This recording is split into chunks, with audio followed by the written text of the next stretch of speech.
Hello there, welcome to the final installation of putting Dr. G on the spot in the month of April, talking about various conditions that resulting in sexual dysfunction related to prostate. On this occasion, we're going to focus on one condition called prostatodynia.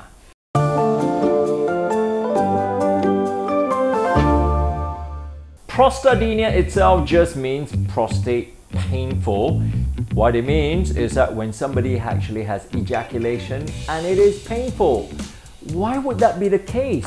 In fact, we actually don't know the prevalence of prostatodynia. Most of the time, we actually don't know the etiology of prostatodynia. If we dissect all the people who presented to urologists with prostatodynia, when we realize that some of them is caused by prostate infection called prostatitis, some of them is caused by ejaculative disorders such as blockage of the prostatic ducts, and some of them is actually have no cause at all. We call idiopathic prostatodynia. So when it comes to prostatitis, there's actually infective and non-infective changes. For the infective changes, it actually can be caused by bacteria such as E. coli. For non-infective changes, in fact, when we culture the semen, there's no infection at all. So under all these conditions, we call it chronic pelvic pain syndrome. Of course, if the pain itself is very mild, which most cases are, it's not problematic. However, when the pain itself is very significant, causing erectile dysfunction and also premature ejaculation, and also distress for avoidance of sexual activity, then it becomes problematic.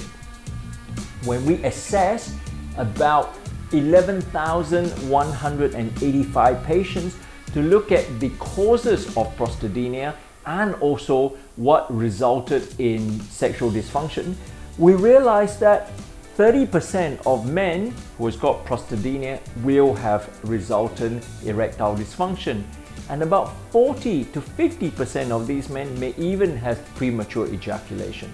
Therefore, it itself may lead to confidence level problems and also avoidance of sexual activity.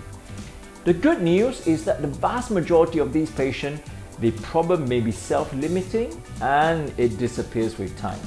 For a minority of patients, this may be require multiple antibiotics or even medications such as alpha blockers. Alpha blockers itself may be useful in order to relax the prostate and reduce that infections and also inflammation. However, it has the side effects which we discuss about, which actually causing retrograde ejaculation and might result in other form of frustration in sexual dysfunction. So how time flies, we are venturing into the month of May, and in the month of May, we're discussing everything to do with scrotum. What we're going to discuss actually is scrotum pain not related to scrotum, but scrotum pain related to kidney stone. So if you think that it's curious how the kidney stone itself may result in scrotum pain, then you need to stay tuned for next week's Putting Dr. G on the Spot.